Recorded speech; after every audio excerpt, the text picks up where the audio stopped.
make these flowers? What's that mean? Did you make these flowers? Some of them I did. Many of them. Anything you can't do. Oh, many things. Ask my husband. Oh, for thank you. Greg. Thank you. Many of the amazing staff members here at the library made them. This lovely lady right here among them. Did you do the flower lady? I made some of the lavender on that table there, like the purple. Oh, wow.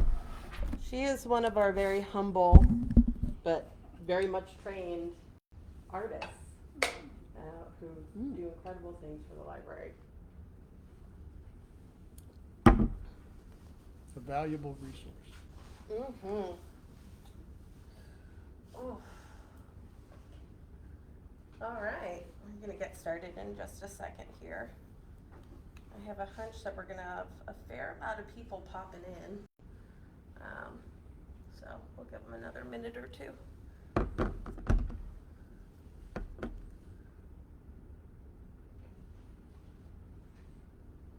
Okay. You ready? Pardon? You ready? Feeling good? I think so. Okay. No. You ready with your zingers? One or two. Oh, all right. Okay. You know, we're gonna see how things grow. Let it go. Sounds good. Let it go organically. Yeah. Okay. Okay. Get it? You got it. Did you set up the Facebook stream? Lisa just mentioned that. Should be on. It does say it's not. It does say it's not. It's showing up on YouTube too. Okay. Seem all right? Yeah, we are good. All right. Well, then without further ado, right? Welcome to Between Two Bookshelves, a conversation with local experts. My name is Megan, and I am a reference librarian here at William Jeanes Memorial Library. This and many other wonderful programs brought to you by the Friends of the William Jeanes Memorial Library. This program is an opportunity for all of our incredible patrons, our local experts, to come and share their knowledge with the community. So if you are a local expert, if you know a local expert that you'd like to hear from, please do reach out to us.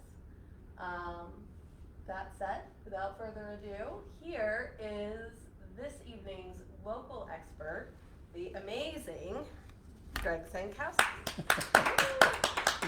Well, thank you very much, Megan, and thank you very much for inviting me to join you today to speak about vegetable gardening.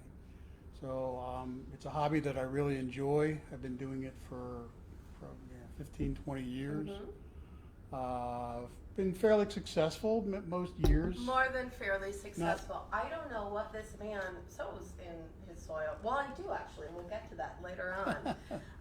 But I have never tasted better produce in my life. Wow. Utterly humble, utterly amazing. His gardening's incredible. And I am very excited for you to share all of the wonderful techniques you've cultivated over the years. Well, I'm happy to share that with you. Yeah. I'll also maybe share some, general guidelines for vegetable gardening in this area, some what I consider best practices, and again based on a lot on, my experience, what I've learned, what I've done that's worked pretty well, some of the things I've done that haven't worked real well that I've, but it's a learning process. I'm still learning, and hopefully this may help you to point you in the right direction to learn more about how to be a successful gardener. Well, I'll tell you, I mean, I could kill a cactus, easy, I have. And I have walked away from talking with you on more than one occasion in the weeks leading up to preparing for tonight, feeling really confidently like I maybe could try my hand again. Maybe I could make vegetables work, or at the very least, some herbs, succulent, something like Sure, that. yeah. Maybe start small, right? Baby Start steps. small is a good thing. Now, Greg, we have billed you tonight as a local expert who is going to be sharing with us his scientific approach to seed starting. Scientific being, I mean, I have never seen a more calculated or measured or well-tracked approach to gardening. But before we get into exactly what that looks like, tell us a little bit about the science end of you. You were an engineer before retiring, yes? I was an engineer. The last 10 years of my career I spent as a computer systems analyst. So I'm fairly familiar with how to do things on the computer and how to use it as a tool to help you do whatever you're trying to do. I've learned many things from searching the internet. And actually I've compiled a list of websites that I think are very helpful that I'd be happy to share with you, and Megan, maybe you could, you would email to those Yes. who have provided their email address to you. To this end of Greg being an engineer. So he was engineering computer, but I've learned from your beautiful and charming wife, who is one of our amazing circulation staff members here, that you also were a bit of a boss. You ran certain projects, certain things, yes? I did some project management, and things that I've learned in doing that come in handy somewhat in gardening. I found that it's helpful to plan out what you want to accomplish, and gardening. You're beholden to the schedule of the plants and Mother Nature, and you don't want to fight that. So it's good to know. For example, I've been growing my vegetables from seed, starting indoors, and I grow primarily peppers, eggplant, and tomatoes. I also grow lettuce, peas, arugula. I think that pretty much covers it. But the peppers, eggplant, tomatoes in this area, if you want to grow them from seed, I mean, you can certainly purchase them from a local garden center. And we have a prize tonight that was donated by a local garden center. I'll mention their name, Hollids, which we're very grateful to them. Incredibly so. Tonight's door prizes will be gift cards, very, very graciously donated. Yeah. We have 5 of them, so that when you leave here and are inspired by Greg and his amazing knowledge that he's going to share with us, you can go on out and get started yourself. So yes, that was amazing that they donated those. So kind. Yes, so I mean, so you can start from your plants from seeds, or you can buy them at a garden center, and that's pretty much the 2 options you have there. I've been starting them from seeds over the last couple of years, and I've gotten pretty good at that. We'll see. They're still, they're only about this high now, and under my grow lights inside. But the thing I like about starting from seeds is that you have a much wider variety of types of tomatoes, types of peppers, etc. that you can buy the seeds, as opposed to what you might typically find in the garden center. There's nothing wrong with what you find in the garden center, but I've liked to try different varieties and things like that. So you get a packet of seeds, and you can easily get a couple of plants out of that one packet, and the seeds will usually last you for a couple of years. So that's it's a little bit of an investment in doing that. You don't use the whole package? I'm sorry? You don't use the whole package? Well, it depends on how many I have room to plant. So if I'm going to But plant, we're gonna get around to that. Yeah. Okay. Right. So I'm gonna refocus. Right. if I know this is part of our issue. Greg has so much to share, so much to tell, and one of our big things was, oh my gosh, how are we going to fit it in? And the answer is, of course, we are absolutely not going to fit it all in. But what we are going to talk about is Greg's setup, right? We're going to talk about how he conditions and gets soil ready. We're gonna talk about how he's kind of come to be so successful and how he's applied his engineering and computer and project management skills to creating spreadsheets.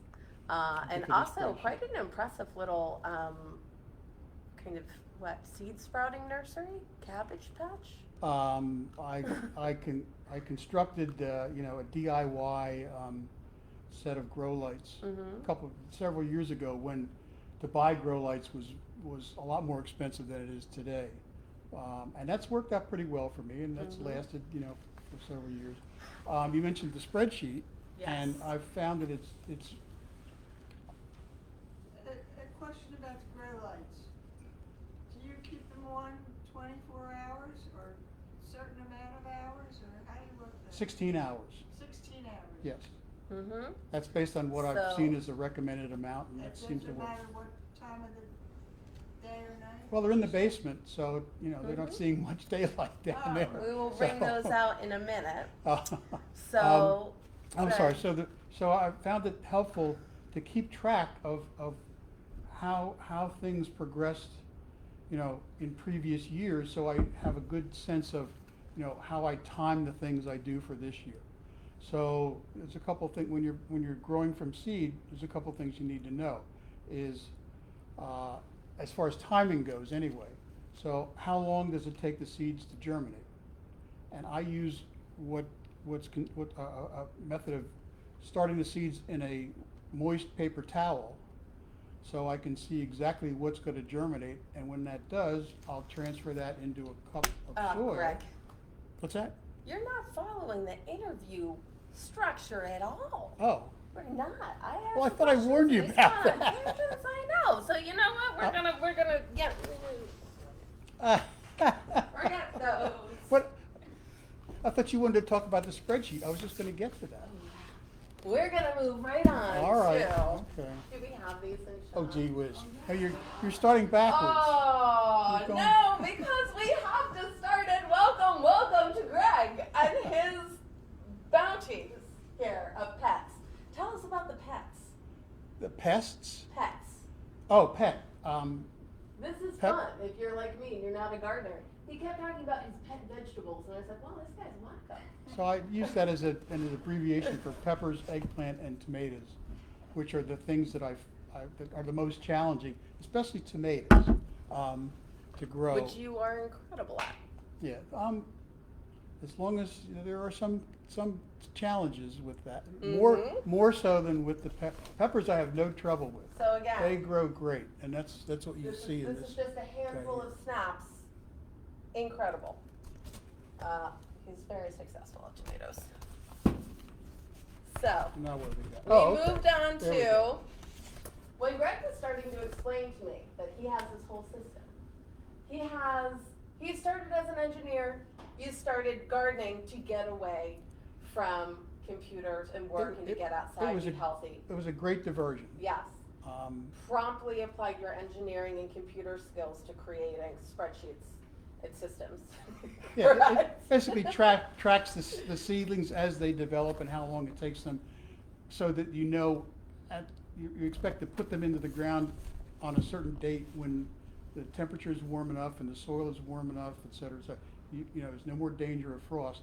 And you work backwards and say, well, if I need 8 weeks for the tomato to grow from, once I start the seed until it's large enough to plant in the ground, then I work backwards. It takes so much time for it to germinate, et cetera, et cetera. So I have to start and I usually start my tomatoes at the beginning of March and my peppers, second week in February maybe. So just One work. of the things I learned as a somebody with little to no experience gardening, is that seed starting, if you're going to plant from seed, you start much earlier than I'd realized. I'd always gone by the adages, knee high by the 4th of July for corn, and when do you plant? Mother's Day weekend, quite obviously. But that is not true for seeds. For seeds, we have on the seed packets different lengths of time which things germinate for. And Greg, you started tracking what was printed on these labels versus the actual germination time, and you started it with this system here, yeah? So Yes. tell us about that. So, from what I've learned from, looking online is that the optimum temperature for peppers, eggplant, and tomatoes to germinate is about 80 degrees. And you need to keep that constant, that's continuous 24 hours until they germinate. They'll still germinate at a lower temperature, but it'll take them longer. So, I've been able to, I came up with this setup. I saw something online where so in order to get the seed mix or your seeds to an 80-degree temperature, well, that's not your room temperature, so you can buy little heating pads to do that have a temperature control. What I saw, and I'm trying to be a frugal gardener. I don't want to pay more to grow these things than it costs to buy them in the grocery store, and Oops. You okay? Absolutely. Keep on trucking. Okay. So anyway, so I saw this thing online where somebody had used Christmas tree lights to create an environment that was like 80 degrees for the seeds to germinate. Now, And this is when Greg was explaining this to me, I was trying to figure out what in the world he was talking about. I was trying to envision it. And then he came in, and I had pictures in my head for all of these things that we're about to get into. And I was just so terribly off. So what we have here, right, is box, Christmas lights, and a thermometer. Another box. So the Christmas lights are on. There's two plastic tubs here. The Christmas lights are on the bottom of this one. I don't know if you can see it, but there are cups that raise the second tub at the right height, so that a couple of solo cups, cheap, and then inside, I put the seeds in a moist paper towel in a small plastic Ziploc bag that you can see into. So you can take a look at these after a couple of days and you'll see little tiny roots coming out of some of these seedlings. And that's cool. I mean, I just get a kick out of that. And then you carefully transfer the seed, the germinated seed, to a cup. I use like a 16-ounce cup of soil. But here's where the expert is getting ahead of us, people. Just got a comment, well, Althea says she's a great dad, really sure. But also,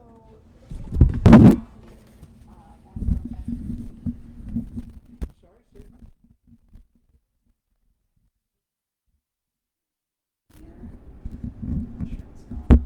Oh, that's terrible. From the get-go? I think just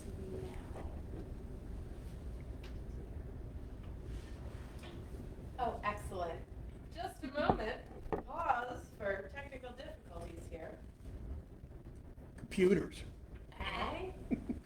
Greg, isn't this your thing? Fix it. No, Okay. I'm the gardening expert today. You are, sir.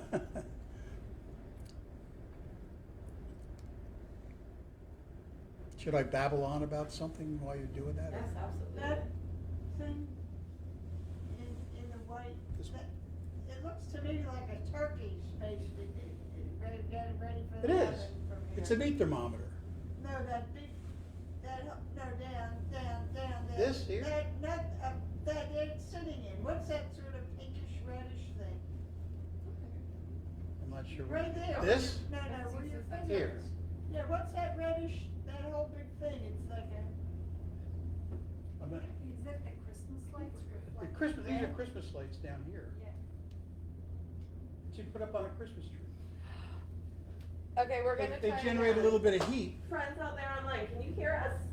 I know you can see us. Can you hear us? What do our comments say, Mara? Let's see. I mean, Becca Z said it's better, but if any of the other viewers are having trouble hearing, I will actually write that as a question. Yeah, we can hear you. Wonderful. Thank you so much, everybody out there. Sorry I'm trying about to that. project, but maybe that's. Well, so this is a fledgling program. No, I understand. We're we just got our heart leaves on. We're just sprouting this one. Oh, Yeah. Okay, Yeah. great. Just, Go with the flow. you know? Yeah, So what, it's not a plant pun. what's It's a that? water pun. So, okay, here we were. Careful of the water. I am gonna try real hard not to knock things over again, I swear. We have this, what looks essentially like, my storage in my basement. But Greg has put, cups, Christmas lights, because he's discovered that they maintain about 80 degrees. When you raise the upper tub to the right height, yes. That height I being did. 3 solo cups high. Well, it depends One, on, two. depends on what Christmas lights you have in there too. So you're gonna need the So thermometer. that's where the thermometer comes into play. And the best thing for this thermometer is you have another of these plastic bags with a wet moist paper towel with no seeds. And you can stick that thermometer, take that bag out and stick it in there. That's how you really know what temperature The the actual seeds seeds are are at. seeing, yes. Wonderful. And now this is the part that was fascinating to me, and obviously, librarian, I am a Victorian lit, fantasy, YA kind of librarian myself. Maths, not my thing. So Greg very rapidly started saying, oh, wow, one of the wonderful things about starting from seed not only is watching them grow and having this wonderful ownership of, baby to full tomato They're my plant, babies. Yeah. all these pets, right? But it's so easy. You start them in here, you keep them at the perfect temperature, you have your thermometer, you know exactly what's going on, and then you say, I put 10 seeds in here, 5 sprouted. I'm going to transfer those 5 seeds, so I know next year, numbers. Well, what number are you looking for? I don't know. Okay, so You tell me, if sir. you're Tell me about the math. if you're a little well, I just want to with point us. out one thing. If you're a little intimidated by this, you don't have to do this. But the reason that I do this is when I take a sprouted seed from one of these packets that's already germinated and put that in a cup of soil, my experience is that I have about 95% success that seed will grow into a tiny little plant and then eventually into a big plant. The other way to do that is you take a couple of seeds and put them in a seed tray or a seed cell or something like that, and you usually put 3 or 4 in there, and if you're lucky, at least 2 of them will germinate, but maybe some of them won't. The other thing is, if you put it in a small thing, a little cup that's like that big, that high, when that starts to get larger, you're going to need to put it in a larger cup before you can transplant it. This cuts out that middle step. The roots won't have enough room to develop. And this is that simpatico. So it saves you a big step. Depression baby thing. It saves you the soil, it saves you the time, it saves you those little cups, right? And you know that what you're planting has already sprouted, Right. so you're set up for success. And if you say, well, I have enough room this year with the beds I already have, or new ones I'm going to create, and maybe we can get to that a little bit. Yes, sir. I'm looking to plant 12 tomato plants. So I'll usually try to grow a few extra just in case something happens to them. But I only have so much room under my grow lights, so this way you can deal a little bit. It's a little bit easier to deal with, extra plants and plants that don't germinate and seeds that don't germinate, et cetera, et cetera. Anyway. So I love this. I love the idea that you can start these things, you can watch them, you can set a temperature, you can know that they're actually sprouting, because I don't know about you guys at home or out here in our audience, but I myself on more than one occasion have planted seeds. And I went out with my coffee in the morning, and I'm not a morning person, and I pulled those weeds and I watered that dirt and I waited and nothing happened, and I got very angry and I wanted to solve the earth. Well, So it's setting you up for success. You're not the only one that happens. Setting you up for success, Well, right? yes. Which is amazing. It's much more gratifying Yes. when when your efforts have led to a harvest of delicious tomatoes picked right off the vine. There's nothing like it. Same with peppers, eggplant, lettuce. It's just great. Yeah. It's something you can give back to the community, something you can share, Sure. exercise at sunlight, and it's something you're that's doing a hint. yourself, yeah? That's a hit. We're looking for more. Such a big hint. You have no idea. I'll tell you what, you know, And I'm happy to do that. genuinely was a little nervous about my oldest one day going off to care for herself, because I thought, gosh, that girl didn't even know how to turn a stove on. I don't know if she knows where it is. But days where I cook anything that Greg has brought in and gifted to the staff here at the library, especially peppers, I know her siblings are going to end up with like a really wonderful home-cooked meal that she made, so that they don't touch said donated vegetables. Those are her peppers. They're her tomatoes. It's, you know, gives a mother a real sense of security in their child's ability. And just one It's note incredible. real quickly before we move off of Mhm. the starting from seeds. Yeah.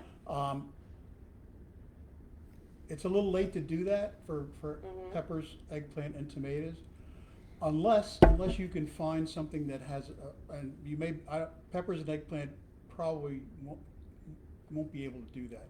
But there are some tomatoes that have a short growing season. One of them is a variety called Early Girl, and what you need, the important piece of information you need to know is days to harvest. So that's the number of days after you put the seedling in the ground, not when you start the seed, but after that plant is big enough to put it in the ground, how many days it will be before you're likely to get your first harvest. And that's just your first harvest. Typically those plants you may get, you know, if you're lucky, 15, 20 tomatoes out of it. But the first one will come in that number of days to harvest. And that can vary a little bit, but on the seed pack, it'll typically say days to harvest. Early Girl is one variety that has the days to harvest is like 55 days. Most other tomatoes are more like 70 days. Peppers, 70 to 80 days. Eggplant, probably a little bit more than that. Mhm. So if you want to try starting from seed this year, try to get what you need to do is get a variety that has a short season, like no more than like 55 or 60 days to harvest. And honestly, you might have trouble finding them. So, but Which is okay, because like we said, our participants will take home some wonderful gift cards, and they can go ahead and get the some seed. plants that are already started. Get little plants. Right? If you go to the garden center, look for seedlings that aren't real tall.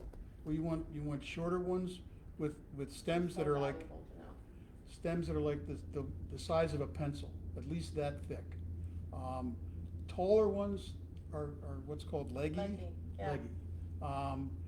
They're not. They're likely to waver a little. You can see the difference if you go to the garden center. You don't want to buy something that already has flowers. You don't want to buy something that already has tomatoes or peppers, little peppers on it, because the important thing for those seedlings is to grow a strong root system, and that will allow them to they'll have a better chance of thriving after you put them in the ground if those are the ones you select. Right, so for those of you that go out and you say, this is big, tall, good looking one, look, it already has flowers, already has tomatoes, they are in fact not the best option. Yes, that's correct. Right? Yeah. That's correct. Not a lead guy. I told you, I'm not gonna touch. So, talking about seeds, talking It's about planting, it's a- we're gonna move. That's a gardener's term.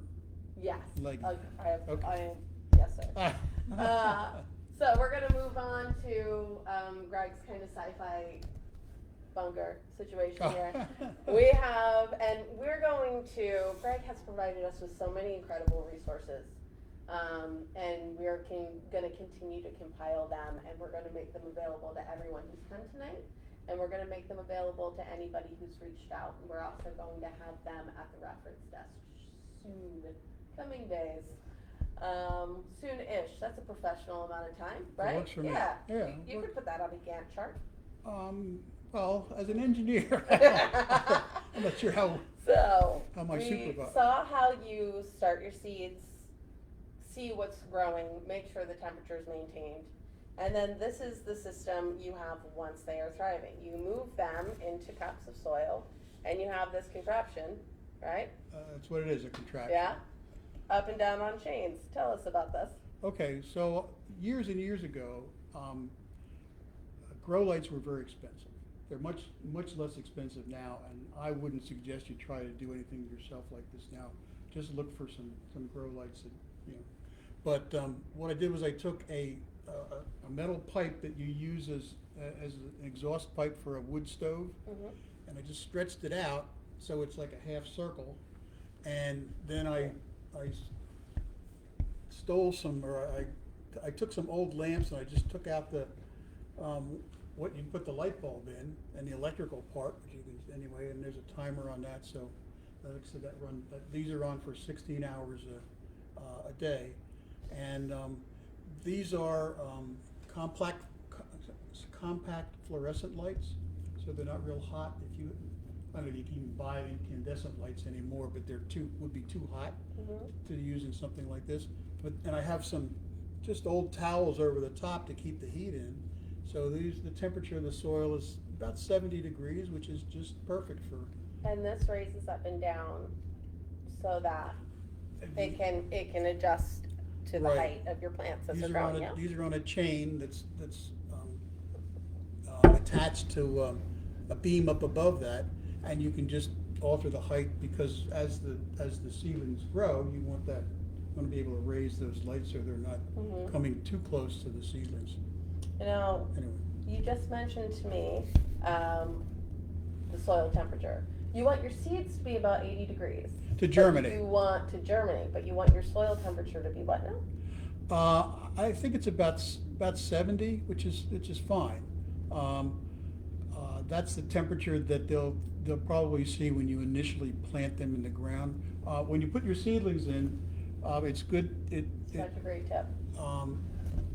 Things you have to keep in mind are there's no more threat of frost.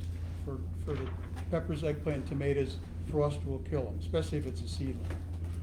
So you want to check the weather, but usually, like you said, Mother's Day weekend is probably about the right time to do that.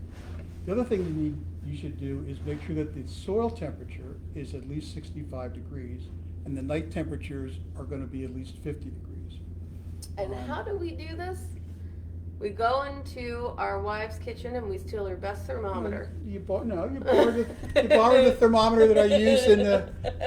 You don't doesn't have to be the best one. This is Althea was she brings home stuff from all these conferences she used to go to. She got a nice from the Pork Council or whatever. She got a meat thermometer. Naturally. Didn't pay a thing for it. Do you have a Pork Council thermometer? I I don't either. We're gonna have to find an Amazon link to put under here. I don't think they're that expensive, but it's just it's a digital thermometer with a little metal spike that the thermocouple. Put it down in the ground about 6 inches, and if your temperature in the ground is 65 or above, then that's you're in good shape. Otherwise, they're not. The plant's not going to thrive when you put it in the ground. There's no sense in putting it out there when the conditions aren't right. You won't get your tomatoes any faster. But these are things that the novice gardener doesn't know. I mean, this is wonderful information to have for people watching. I'm happy to share that, but it's good to take advantage of the resources that are available to you, like your library. I went to the library's website, and in the Montgomery County library system, I did a search for vegetable gardening, and it returned 480 books that are available for you to borrow from the library if you don't. And of course, I rely a lot on the internet and YouTube videos. YouTube videos, it's nothing like seeing how someone who knows how to do this shows you how exactly they do it. And maybe you want to look at if you're looking for, what's the best way to transplant a tomato plant? You can put in your Google search or whatever search engine you want to use, transplanting tomatoes, how do I do that? You might want to look at more than one of those YouTube videos, because they might have a difference of opinion. One might include something that the other didn't, and you get a sense of, So, Yeah. anyway, am Internet I is a far great enough place off to track go. now? Yeah, it's okay. I'm gonna let you go. Do your thing. Oh, okay. Greg has provided us with an amazing, amazing list of resources, again, that we are culling through for authority and compiling and are going to make available to our patrons because, Great. like the library, like the internet, like our books, our people, our patrons are incredible resources, and Greg has been kind enough to share so much with us. So thank you for that. Oh, you're And very welcome. I'm really eager to have those things ready to rock and roll for everybody. Speaking of ready to rock and roll, we are too late to start seed sprouting this time around. But we are not too late to get our garden beds ready for this very, Farmer's Almanac-esque due date of Mother's Day weekend. Perfect. How does one go about doing that when you live in a place called White Marsh, which is ever so aptly named? Well, you could call it clay marsh too. Yes, Because you sure could. our ground is, once you get down, 2 or 3 inches below the surface, it's hard clay, which is one of the worst kinds of soil you can't even call it soil. It's clay dirt. It's just Mother Nature laughing at you as you attempt to embark on planting vegetables. Mother Nature's challenging. She is. So That's tell us about, there an are 2 opportunity. options. No, there's 2 3. options. Actually, there's 3. Oh, I stand corrected, That's okay. sir. No, So we've got. and I've done 2 of them in the last few days. Yes, so So- that you can be prepared. So That's right. you go. We've got raised garden beds. We've got double Dig Mm-hmm. and no dig. Well, that doesn't make any sense. How Well, do you no, find something if you don't dig? no dig. There's a neighbor over here who's done it and done it quite successfully. So each one of these has an advantage and a disadvantage. So I'll start with the double dig.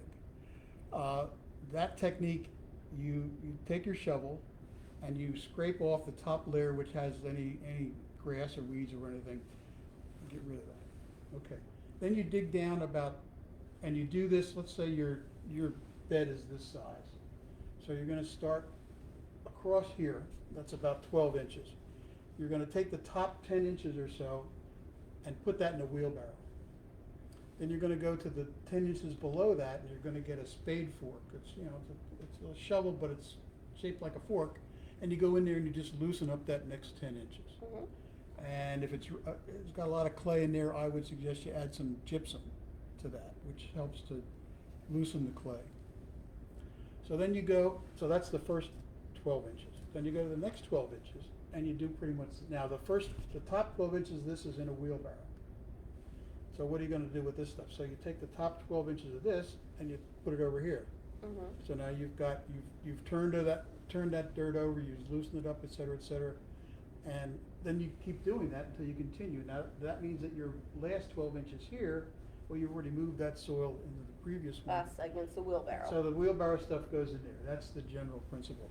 Now the advantage of that is, well, the disadvantage is it's a lot of work. If you try to do that, be careful, don't hurt yourself, because especially if it's clay and it's moist, it's very heavy. Doesn't want to cooperate. The advantage is if you do a good job with that and you add some compost and maybe some soil amendments like gypsum and some other things, you can plant vegetables in that right away that year. So it should be good enough to do that.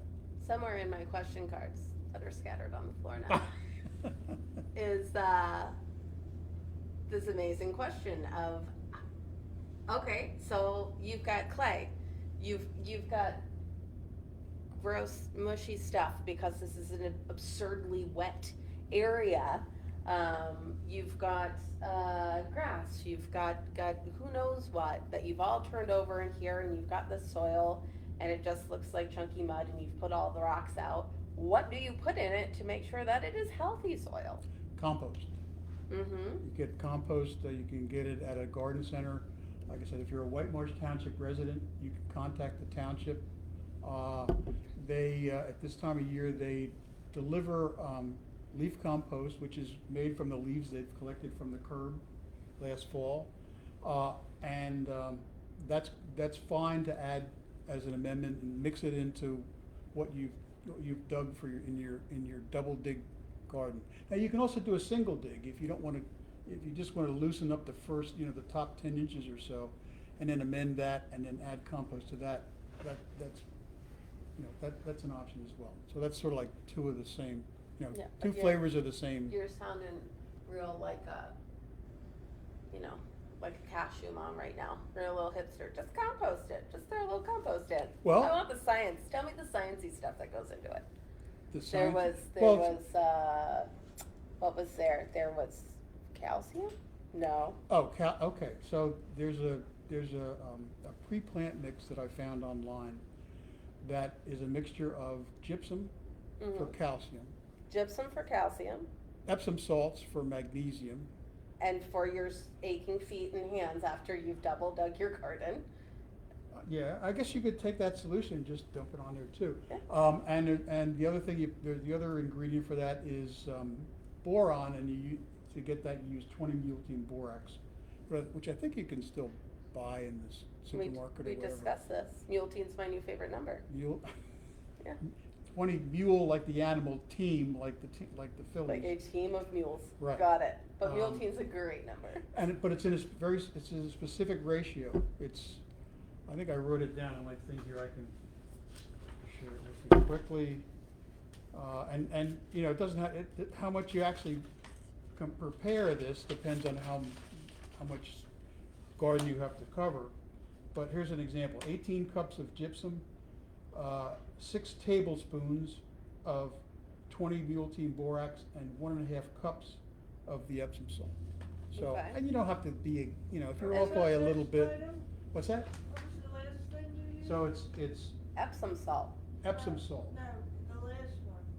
pelletized gypsum, and 20 multein borax. And then wasn't there something else? That's it, just those 3. Mix them all together, and you put them, that's a good amendment to use about this time. You want to do that like 4 to 6 weeks before you're actually gonna plant in that. And we sprinkle this on or turn it in? Yes, Awesome. so. Okay. So you measure out a little bit, and it says you want to put approximately 1 cup of that mixture for every 12 inches long, and then you spread that out a little bit, because where you're going to plant is going to be a little bit wider than that. So now we've got So then you seeds calculate. that we know are successfully started. We have them moved over. We know they've started to grow. We've known if things are leggy, that's no. We know how to condition our soil now. We have some calculations going. Right. So then there's 2 other things you can do.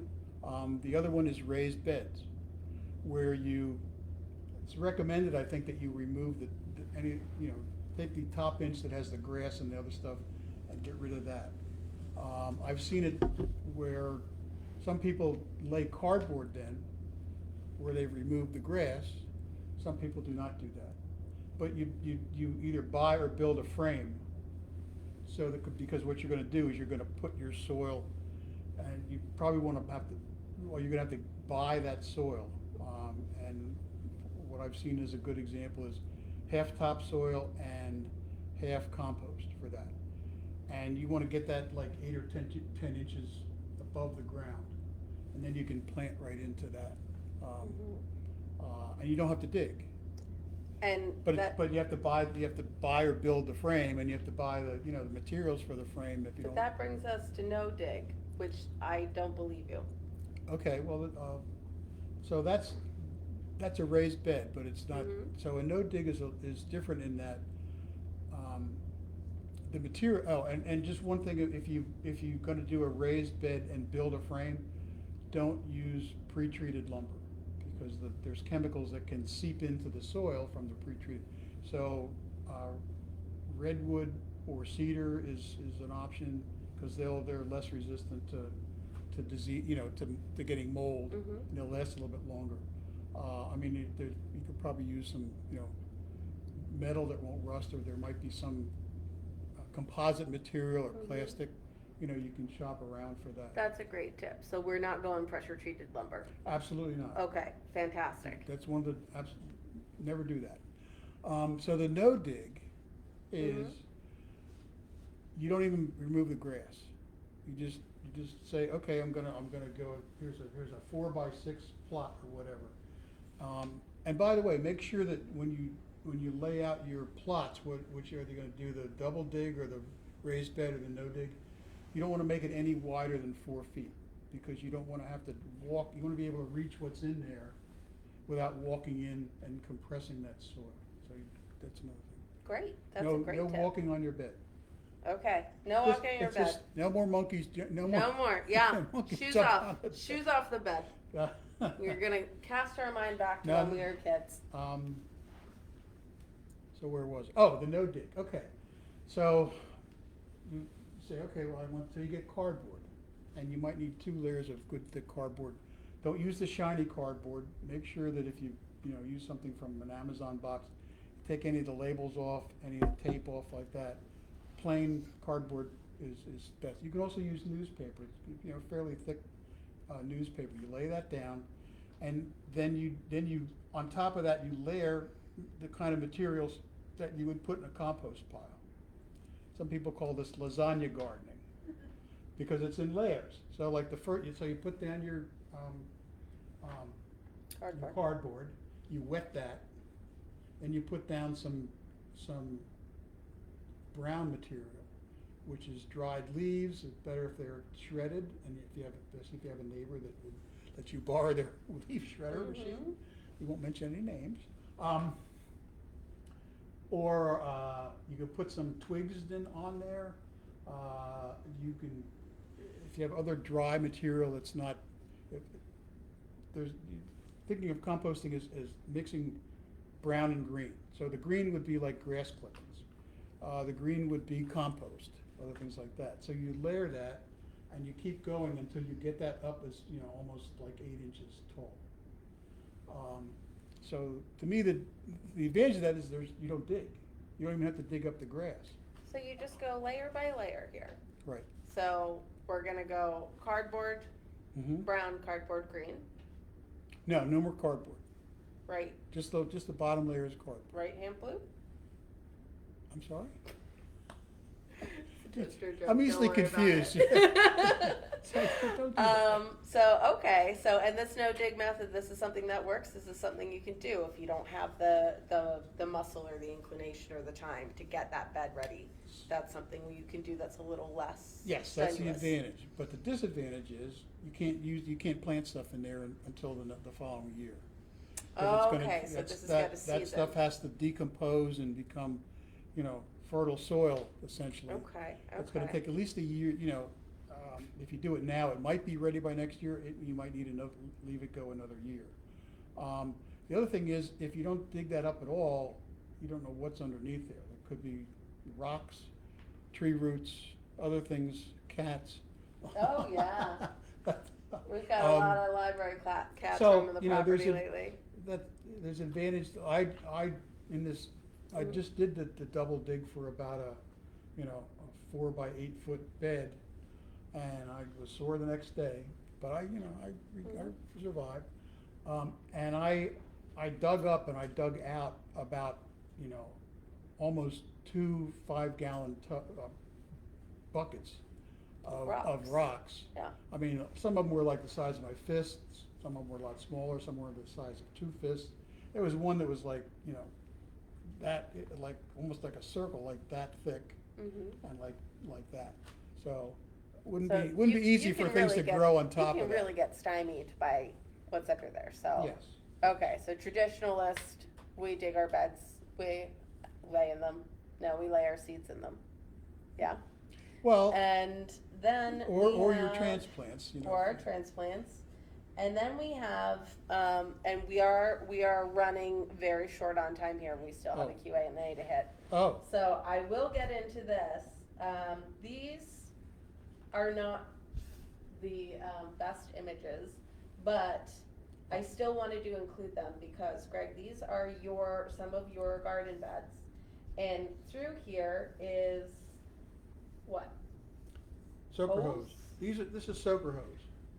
Okay. Because, this is soaker hose is in the ground and compost is layered on top of that. So you've got your soil conditioned, you've got your soaker hoses in, going around them, around where you're gonna plant. You've got compost on top. Mm-hmm. And then you've got tarping, plastic tarping, And that's why you need a to soaker keep the hose. weeds down. Well, it keeps And the that's weeds why we down, need the it keeps soaker hose. it keeps the soil warm, it Mhm. keeps the moisture in, and, it keeps, so you're not gonna get rain on that. That's why you need the soaker hose, or something similar to that. Mhm. Now, you can also, if you only have a couple of plants, cause I think the smallest soaker hose you can buy is 25 feet maybe. If you only have a couple of plants. You could buy a hose and just stick it real good with. Oh, you could take a plastic bottle, Mhm. and just poke some holes in the bottom and put that in near the plant, and you can just add water that way. Oh, 'Cause well, what you don't wanna do, you don't wanna water the plant from that's a above. much less stabby idea, I like that, okay. You don't wanna water the plant from above, because especially for tomatoes, they are very prone to getting all kinds of diseases and funguses and things like that. And, your tomatoes, your plant is just starting to produce really nice looking tomatoes, and the leaves are turning yellow and getting all kinds of spots on them and stuff. So you wanna make sure that you don't water from above. So you can add, just use a hose and put it right next to the plant. I This. really like the idea of this burying, an old soda bottle with holes in it. Sure, That's something that you can go out, let your kids go out and do, Sure. grandkids, it's lovely. The other thing is, now I said don't water your, especially your tomato plants from above, but it's gonna rain, so that's gonna come from above. What this, plastic sheeting does is it will minimize the amount of soil that splashes up onto the plant, onto the leaves of the plant when it rains. And that or when you also water. helps to avoid, disease and things affecting. Helps to the plant. avoid it, yes, That absolutely. is wonderful. Yep. It also, you told me, keeps the weeds down, so you don't have to Oh, spend yeah, so much oh, time we, weeding. who wants to Which do is that? excellent. So, because we have to wrap up and get on to questions here, if you start your seeds 80 degrees in the house and you see them sprout, you transfer them over and you keep that soil 60, 70 degrees? 60 Well, degrees? it just happens to be that, Mm-hmm. the light thing I've set up Mhm. keeps them the soil about 70 degrees. Okay, then So- you can get a really good harvest, a really good crop of plants going. Not leggy plants. They're not leg people. Well, Okay? that's why you need grow lights, because Yeah. if, a lot of people will take a seedling and they'll put it by a sunny window. Mm-hmm. You'll probably find that it's certainly not getting 16 hours of light there. And the light that comes in the window is not the same as sunlight. Mm-hmm. So the plant will tend to rise and point toward the light, Mm-hmm. and try to, it encourages the plant to stretch out and become Instead tall. of setting down roots. Right, Right. right. So we do that, and then we slowly move our plants out. We acclimate them to the sun and the weather. Hardening them off, yes. Right? We put them in the ground with soaker hoses and compost and lasagna noodles and No, you don't, digging things in plastic. And there's no then, lasagna in this one. and then at the end of That's a all of different that, you have incredibly tall, amazing vegetable plants and a very, very happy gardener who's able to share his expertise and the literal fruits of his labor with the community. I Yes? mean, to me. Easy peasy. Well, I wouldn't characterize it as easy peasy. There's work involved and there's time involved, and, the plants are gonna expect you to give them the care they need when they need it. But what could be more gratifying? You've watched your little baby, whether you started it from a seed or you started from a seedling, grow into a nice healthy plant and provide you with some delicious food that you and your family can enjoy. I mean, It's amazing. doesn't get any better than that, as far as Mhm. I'm concerned. So do anybody have questions? Do we have questions online? Do we have questions in the audience that we'd like to throw out to Greg here? We're running a little long, but we could talk for hours. We're trying to convince him to come back and be a series speaker. Most definitely in the winter at the appropriate time to start seeds. Perhaps a few other visits Sure. if we can make it happen. Yeah, So maybe But- I can start with the questions. that'd be Greg? lovely, yes.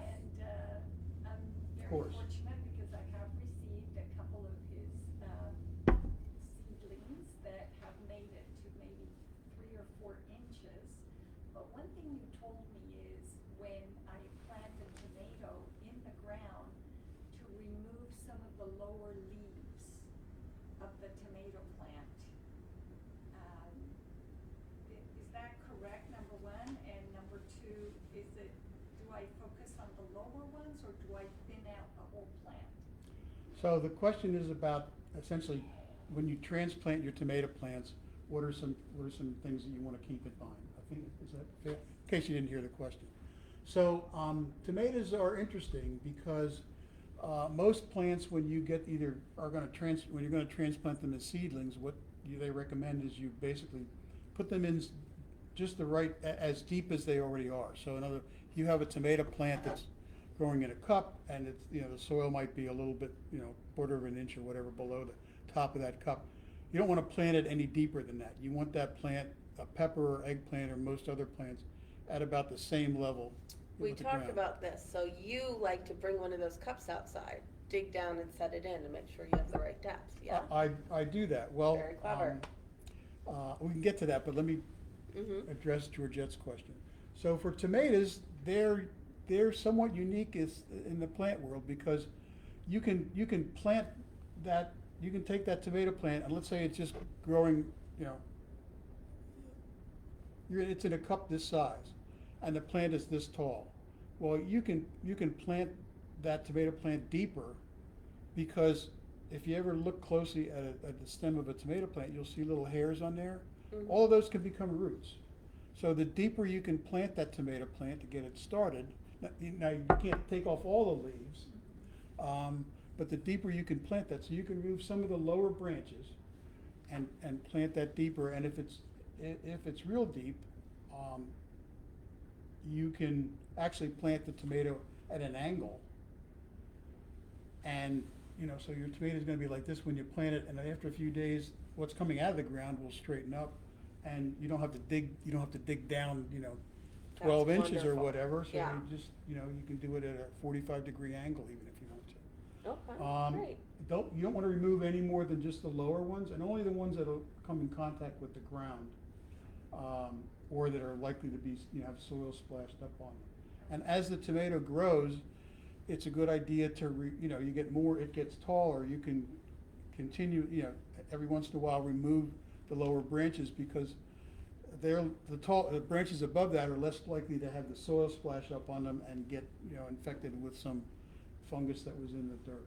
So did that, Yes, thank you, Greg, for that reminder. okay, you're welcome. Thank you for the We have question. Questions from the interwebs? We do. 2 of our lovely attendees have asked. First from Becca Z. What has been your favorite produce to grow and more importantly to eat? Tomatoes.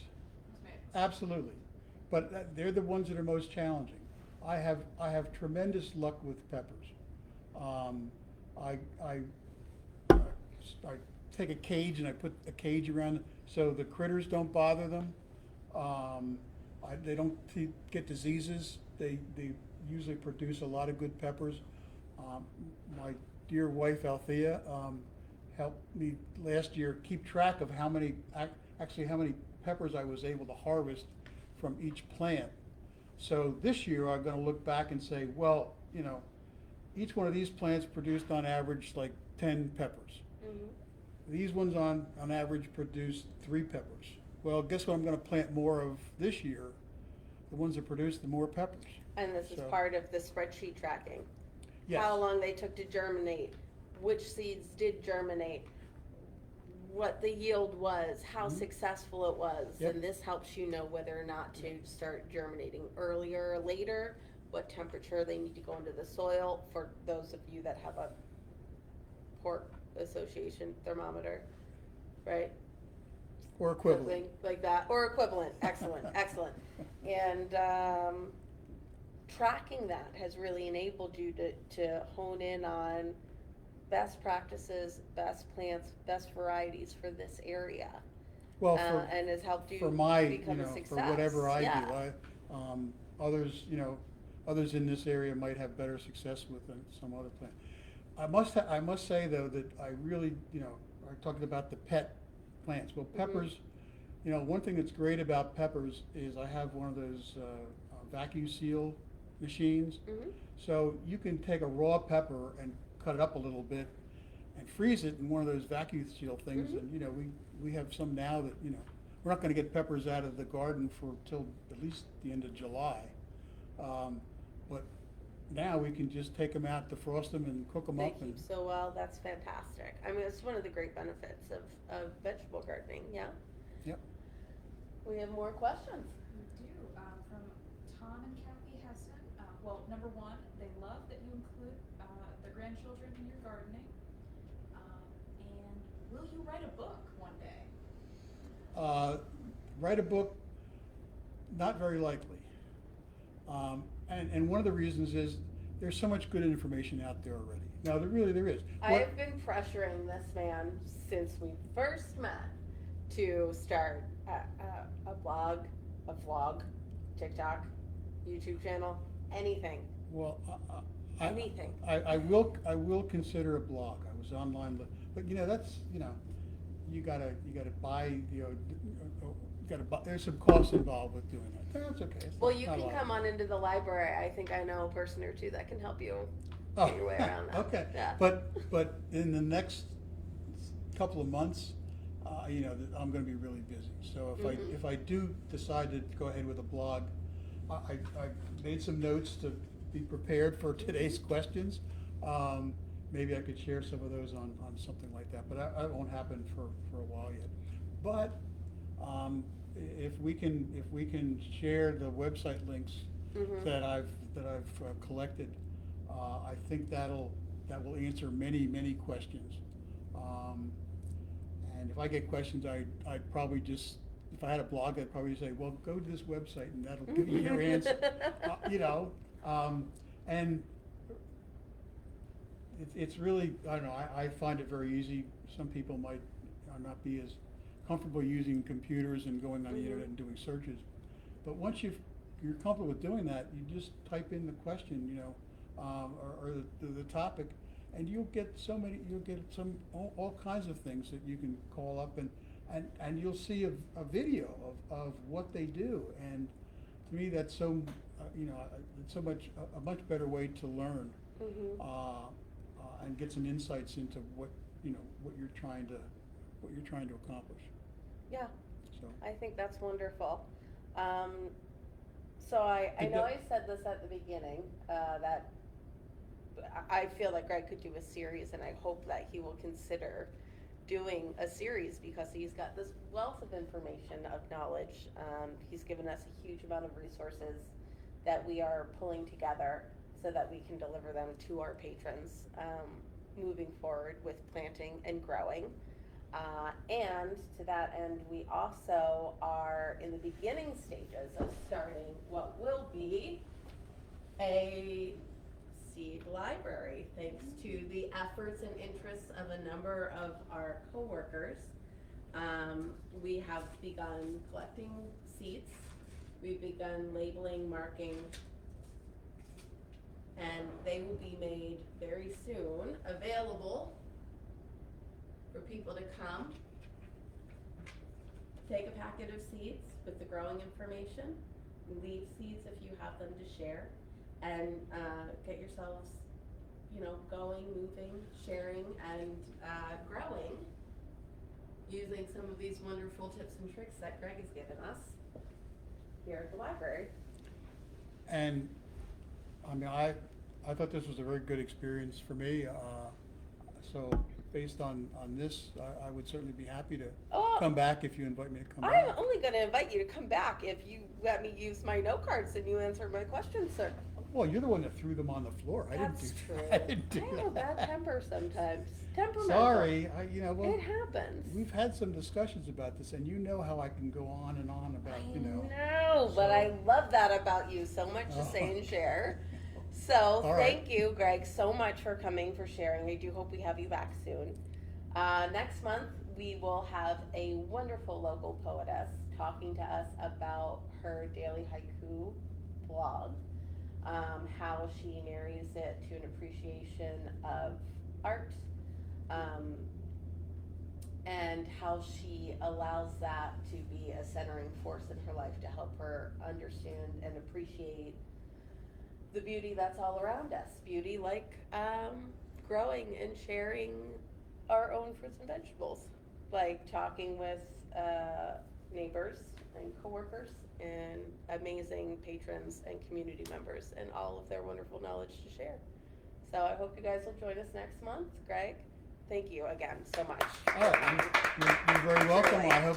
I hope this was helpful, and thank you so much for being part of this conversation today. We'll see you guys next time. And good luck with your gardens.